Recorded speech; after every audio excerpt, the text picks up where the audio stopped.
How are you? Very fine. Today I will take the new videos on the chapter metals and non-metals. Metals and non-metals में metals and physical reactions of metal, chemical reactions of metal, इसके विषय में हमने last 2 videos में काफ़ी कुछ reading किया। आज का वीडियो हमारा non metals and metalloids and its application, इस पर हमने टॉपिक चूज किया है। नॉन मेटल्स क्या होते हैं, मेटलाइड्स क्या होते हैं और वे इनका एप्लीकेशंस क्या है, इस पर आज हमें बात करनी है। सामान्य तौर पर देखा जाए तो ये मैटर काफ़ी कुछ लंबा जा रहा था, लेकिन फिर भी हमने कहा थोड़ा शार्ट में देखते हैं। लेकिन फिर बुक्स देखने के बाद और साथ में उसमें आपस में अंतर मंथन करने के बाद ये लगा कि नहीं, अभी इतने हल्के में ये चैप्टर नहीं लेने लायक है, क्योंकि आज की डेट में हमें मानते हैं कि आज हमारा बोर्ड ने अकॉर्डिंग टू कोविड-19 के अकॉर्डिंग 70% कोर्स कर दिया है, लेकिन आने वाले टाइम के लिए 100% कोर्स रहेगा। और 100% कोर्स रहेगा तो इसके साथ साथ बच्चों का डीप कॉन्सेप्ट होना बहुत जरूरी है। इस नाते हमने केवल इस साल के लिए या एडवांस के लिए हमने वीडियो नहीं बनाया है। वीडियो इस बेस पर बनाया है कि बच्चों का डीप कॉन्सेप्ट हो, भले वो ओवरऑल 70% कोर्स में ही अपना काम कर रहे हों, लेकिन कोई दिक्कत नहीं है। नॉलेज कभी भी आपका बेकार नहीं जाता। तो इस आधार पर हमने देखा कि आज जो हमारा चैप्टर है topic non metals, non metals के विषय में आपको मालूम होगा कि नॉन मेटल्स क्या है। वे मतलब those elements gaining in the case of electrons. जब भी हम इलेक्ट्रॉनिक बॉन्डिंग की बात करते हैं तो इलेक्ट्रॉनिक बॉन्डिंग में क्या होते हैं, 2 एलिमेंट्स आपस में जुड़ने की कोशिश करते हैं। आयोनाइजेशन स्टेज आती है। उस आयोनाइजेशन स्टेज में एक इलेक्ट्रॉन को लूज करता है और दूसरा इलेक्ट्रॉन को गेन करता है। तो जो इलेक्ट्रॉन लूज करता है वो मेटल्स होता है, जो इलेक्ट्रॉन गेन करता है वो नॉन मेटल्स होता है। तो नॉन मेटल्स का कॉन्सेप्ट यहाँ से क्लियर हो रहा है। दूसरी चीज मेटलाइड्स की बात आती है। तो मेटलाइड्स क्या है, those elements show the property of metal and non-metals both, या 50-50% के रेशियो में हो, तो ऐसी कंडीशंस में हम उनको मेटलाइड्स की श्रेणी में रखते हैं। और मेटलाइड्स मेनली जो होते हैं उनको हम ये कह सकते हैं, कभी कभी सेमी मेटल्स भी कह देते हैं। सेमी मेटल्स का आज की डेट में बहुत ज़्यादा यूज चल रहा है, क्योंकि आज का युग तो हमारा इंफॉर्मेशन टेक्नोलॉजी का है।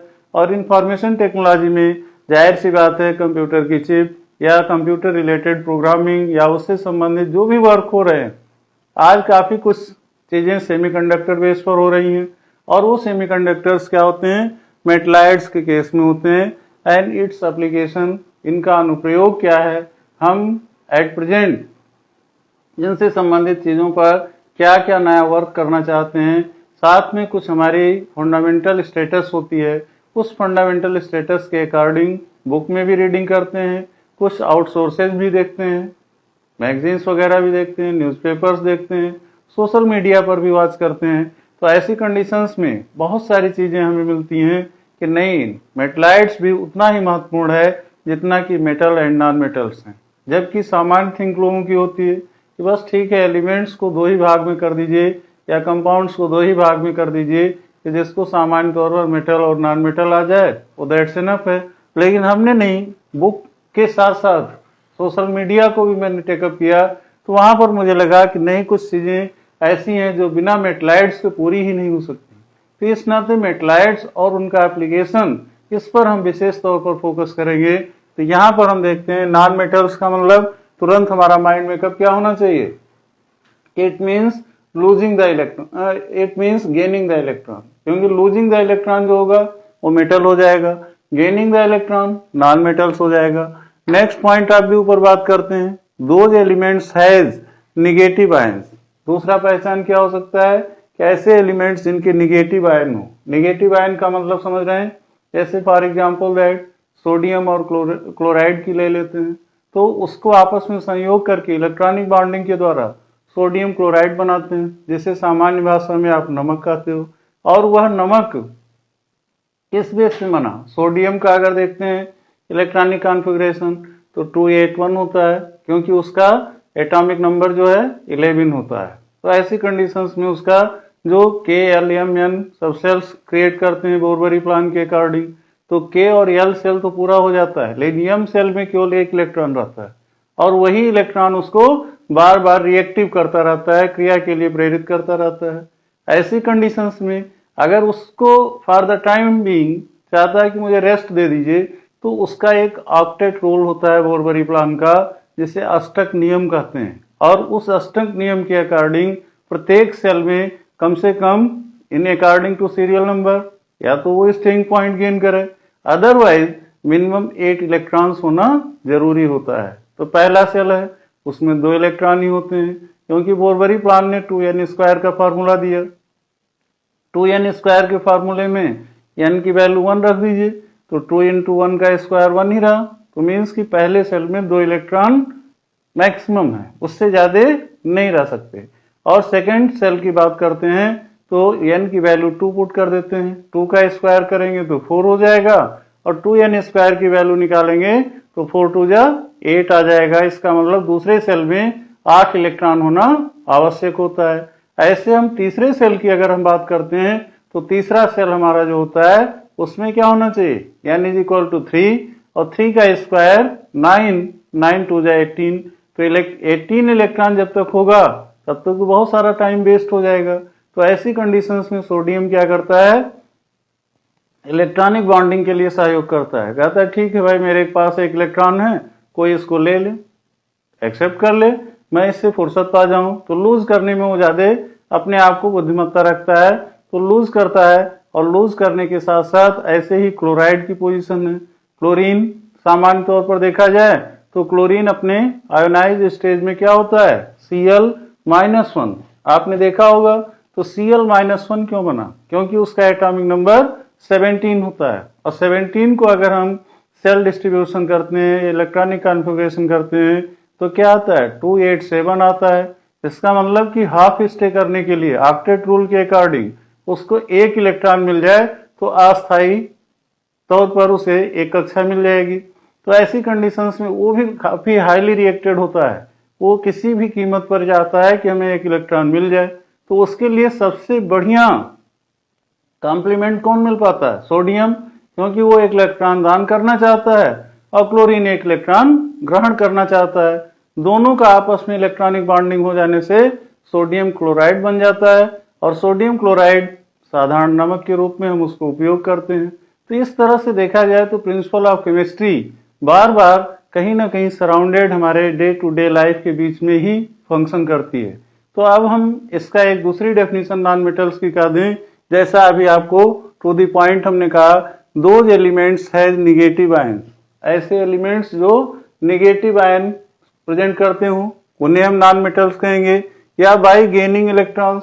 दूसरा तरीका क्या है कि या तो इलेक्ट्रॉन गेन करते हैं, अगर इलेक्ट्रॉन गेन करते हैं तो जाहिर सी बात है उनका निगेटिव आयन चार्ज होगा, आर कॉल्ड नॉन मेटल्स। ऐसे लोगों को हम क्या कहते हैं, नॉन मेटल्स कहते हैं। और नॉन मेटल्स की श्रेणी में एग्जांपल्स किसका दे सकते हैं, in the case of fluorine पहला हो सकता है, फ्लोरीन के साथ साथ फिर आयोडीन होता है, सल्फर होता है, ऑक्सीजन होता है, एंड हाइड्रोजन आयन भी आते हैं। हाइड्रोजन आयन का ट्रांजिशनल फीचर होता है, लास्ट वीडियोस में भी मैंने बताया था कि ये क्या करता है, मेटल और नॉन मेटल दोनों को सपोर्ट करता है। तो ऐसी कंडीशंस में ये हैलोजन एलिमेंट्स के रूप में भी काउंट किए जाते हैं, और पीरियाडिक टेबल प्लानिंग के अकॉर्डिंग फर्स्ट प्लेस पर होता है, और इसके पास एक ही इलेक्ट्रॉन होता है। इसके नाते ये क्या करता है, पूर्णतया अपना अस्तित्व भी नहीं समाप्त करना चाहता, तो कोवैलेंट बॉन्डिंग को ज्यादा प्रेरित करता है, ज्यादा मोटिव करता है कि भाई कोवैलेंट बॉन्ड बना लो, हम आयनिक बॉन्ड बनाने में सक्षम नहीं है, और हैं भी तो उन्हीं लोगों के साथ बना सकते हैं जो पूर्णतया हमारा अस्तित्व समाप्त ना करें। ऐसी कंडीशंस में इसका डबल फीचर होता है। तो हाइड्रोजन जो होता है ये महत्वपूर्ण चीज है, और इसको हमें बार बार स्पेशल केसेस के कारण अध्ययन करना पड़ता है। These are solids gases, these are solids gases का मतलब कि नॉन मेटल्स जो होते हैं वो सॉलिड अवस्था में भी होते हैं या फिर गैस अवस्था में पाए जाते हैं, एक्सेप्ट ब्रोमीन। एक्सेप्ट ब्रोमीन का मतलब ब्रोमीन को छोड़कर, माने ब्रोमीन एक ऐसा नॉन मेटल्स है कि अगर उसको छोड़ दिया जाए तो मैक्सिमम नॉन मेटल्स जो होते हैं या तो सॉलिड में होंगे या फिर गैसियस अवस्था में होंगे, लेकिन ब्रोमीन क्या होता है, लिक्विड स्टेज में होता है।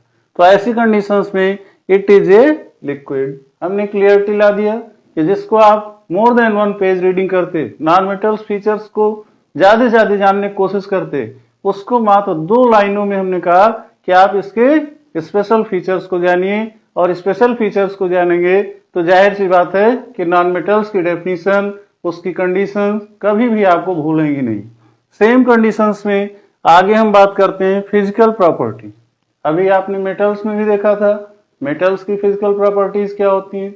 तो these properties continuous change means first stage to second stage and second stage to first stage. जो हमारा फंडामेंटल नॉलेज है वो ऑलरेडी इसके साथ चलता है, लेकिन उसके साथ साथ केमिस्ट्री सब्जेक्ट में कुछ चेंजिंग होती हैं, और उन चेंजिंग को ध्यान में रखते हुए हमें प्रमुख रूप से उन पर बात करनी होती है।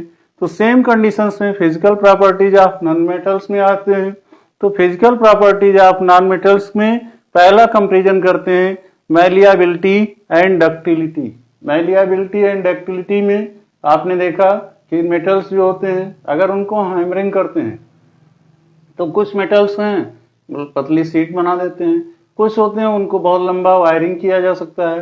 तो कहने का मतलब कि उनका नेचर क्या होता है, मैलिएबिलिटी एंड डक्टिलिटी की दोनों कंडीशंस फुलफिल करते हैं, लेकिन नॉन मेटल्स में ऐसा नहीं है। इस नाते हमने इनके हेडिंग के सामने नो कर दिया। इसके साथ साथ लस्टर्स भी नहीं होते हैं। लस्टर्स का मतलब शाइनिंग भी नॉन मेटल्स में नहीं होती है।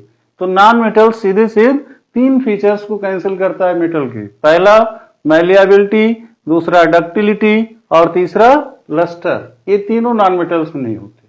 कहने का मतलब कि नॉन मेटल्स चमकीला नहीं होता, अगर उसमें शाइनिंग नहीं है तो लस्टर्स प्रॉपर्टी होल्ड नहीं करेगी।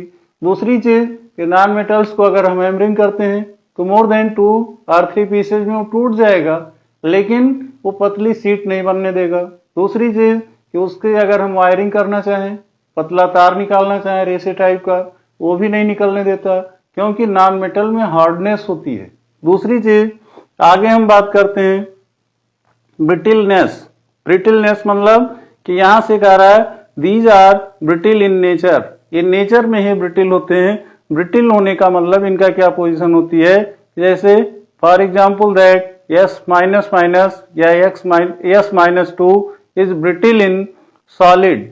ब्रिटिल इन सॉलिड होने का मतलब कि इनकी पोजीशंस क्या होती है, ये सॉलिड बेस में होते हैं और साथ में जब इस पर हैमरिंग की जाती है तो 2 पीसेज में ये टूट जाते हैं, लेकिन पूर्णतया ये मतलब पाउडर जैसा नहीं बन पाते, या कोई ऐसी विशेष घटना नहीं होती कि जो विशेष तौर पर हम मेटल्स या उनसे संबंधित चीजों को केयर टेकिंग कर सकें। तो ये नॉन मेटल का स्पेशल फीचर होता है। तो these are brittle in nature, मतलब कि इनमें प्रकृति से पाया जाता है, हार्डनेस होती है, और जब भी इसमें हैमरिंग की जाती है तो ये मोर देन 2 पीसेज में टूट सकते हैं। दूसरी चीज फिजिकल स्टेट। फिजिकल स्टेट की बात आती है तो only diamond, only for diamond. आप डायमंड का नाम लेते ही समझ गए होंगे कि मीन्स लेडीजें आभूषण वगैरह जो बनवाती हैं, ज्यादातर चलन में क्या होता है, गोल्ड, सिल्वर और साथ में डायमंड। अधिकतम तो डिमांड गोल्ड होती है, क्योंकि गोल्ड मिडिल क्लास में पड़ जाता है। छोटे लोग भी ले लेते हैं, बड़े लोग भी ले लेते हैं, और मिडिल क्लास तो लेता ही है। लेकिन डायमंड प्रमुख रूप से जो बहुत अच्छे पैसे वाले होते हैं या जिनकी बहुत सारी इच्छाएं होती हैं, वो अपनी सारी इच्छाओं को पूरा करने के लिए कुछ भी करते हैं। तो ऐसी कंडीशंस में जो यहाँ पर सामान्य तौर पर मेटल की बात करते हैं, तो मेटल में तो आपका सिल्वर और गोल्ड आ गया, लेकिन नॉन मेटल्स में only diamond and allotropic form. And allotropic form मतलब कि उनकी जो त्रिविम श्रृंखला होती है, जिस पर लाइटिंग करने से 3D टाइप ऑफ शाइनिंग होती है, लस्टर्स प्रॉपर्टीज उसमें होती है। तो इसने कहा कि नहीं, only diamond and allotropic form carbon is hardest. क्या एलोट्रॉपिक फॉर्म में मतलब कि उसमें डायमंड की 2 अवस्थाएं होती हैं। सॉरी, प्रमुख रूप से यहां पर हम देखते हैं कि डायमंड मीन्स हीरा, जो सामान्य तौर पर जेवर्स में उपयोग किया जाता है।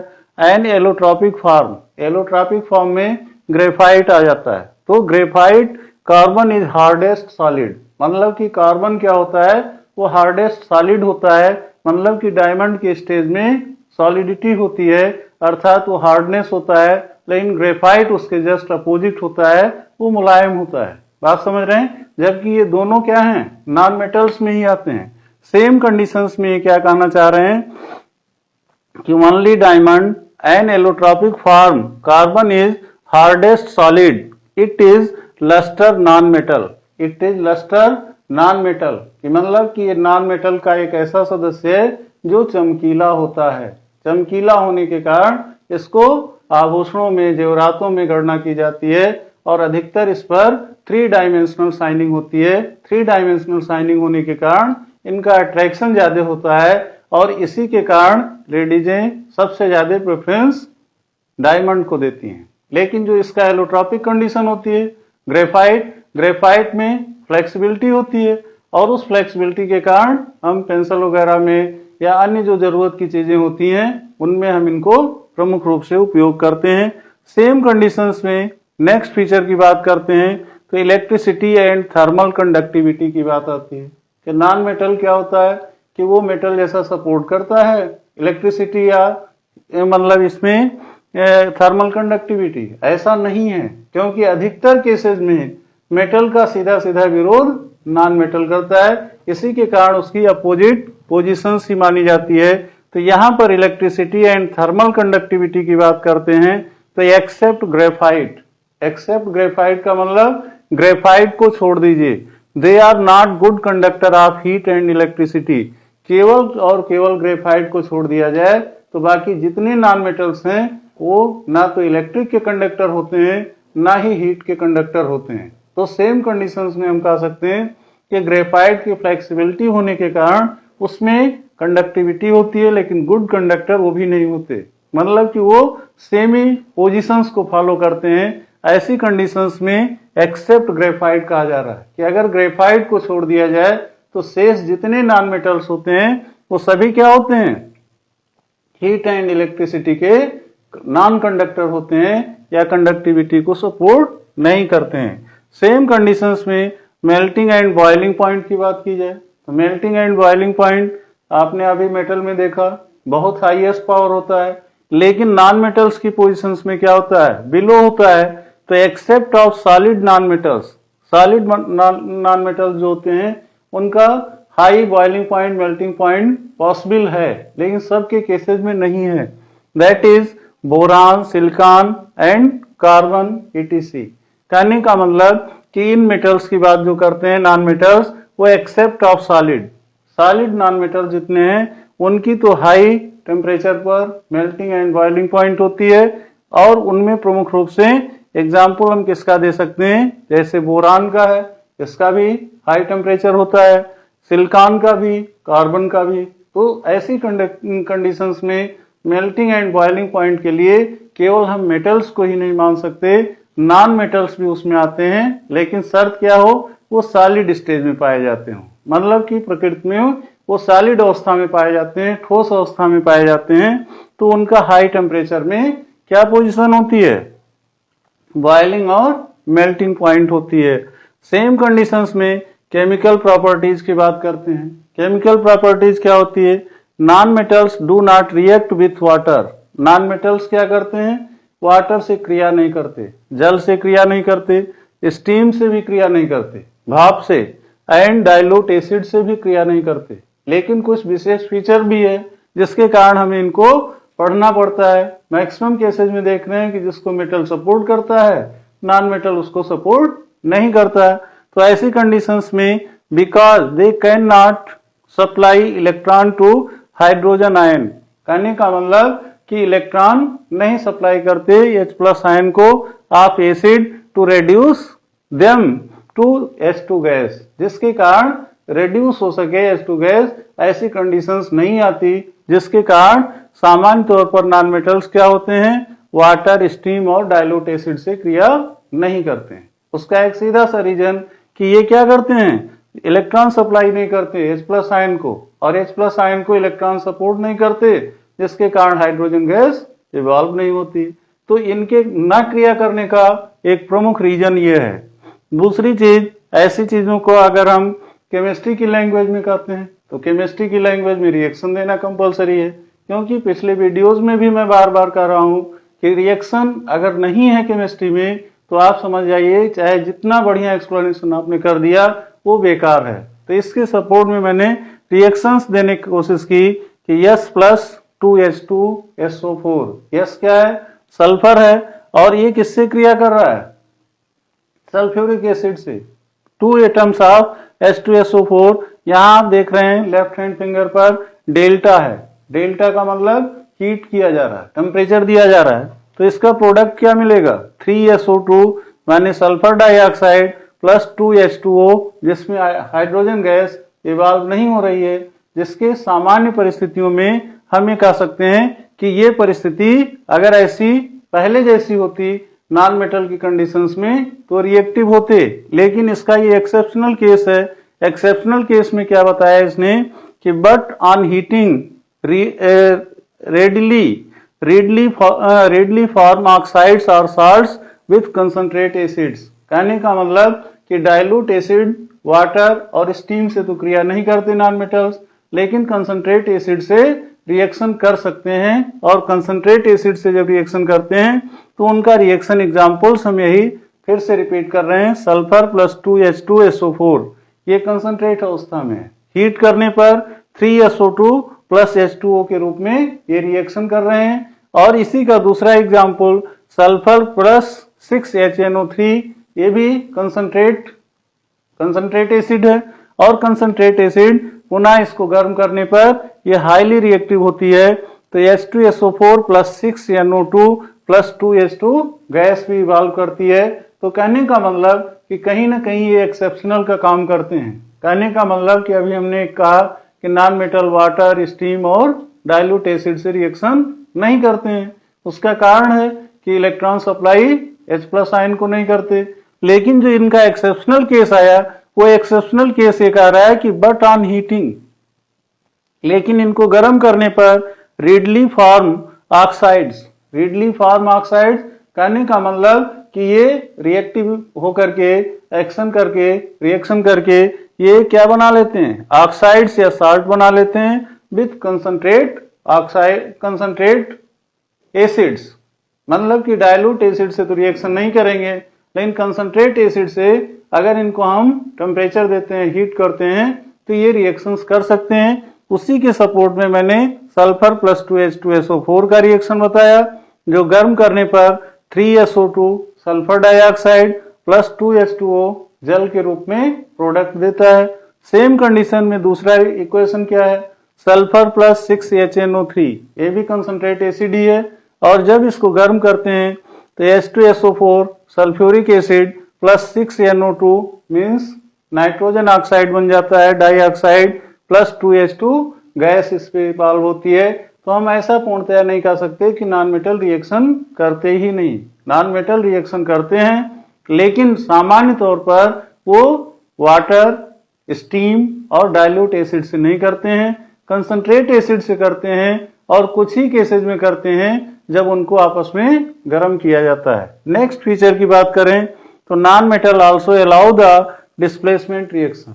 नॉन मेटल क्या करते हैं, डिस्प्लेसमेंट रिएक्शंस को फॉलो करते हैं या अलाउ करते हैं। तो इसमें क्या आता है, Cl2 plus 2NaBr gives 2NaCl plus Br2, मतलब कि इसमें सोडियम क्लोराइड और ब्रोमीन गैस निकलती है। तो इस तरह से आपने देखा कि नॉन मेटल के केसेस में भी कुछ विसंगतियां थी, कहीं तो वो 100% सपोर्ट नहीं मेटल का करते, लेकिन कुछ पार्ट्स में सपोर्ट करने लगते हैं। तो ऐसी जो विसंगतियां होती हैं, एक्सेप्शंस होते हैं, उनको प्रमुख रूप से हमें ध्यान रखने की जरूरत होती है। तो आज हमने पूर्णतया मेटल और नॉन मेटल का कंपैरिजन दिया। मेटलाइड्स वाला पार्ट अभी थोड़ा सा उसमें मुझे कुछ स्पेशल केसेस लग रहे थे, जिसके कारण अभी शुरू में तो मैंने आपको एप्लीकेशन हाईलाइट कर दिया, लेकिन उनको विथ सपोर्टिव एग्जांपल्स हम अगले वीडियोस में आपके सामने लाएंगे। और उसी के साथ साथ यहाँ पर मेटल एंड नॉन मेटल्स के साथ मेटलाइड्स एंड इट्स एप्लीकेशन का चैप्टर खत्म हो जाएगा। तो आगे हम उम्मीद करते हैं कि आप लोगों की ऐसी उम्मीदवारी बढ़ी रही तो हम उस वीडियोस को और अच्छे तरह से देंगे, बढ़िया देंगे। तब तक के लिए धन्यवाद।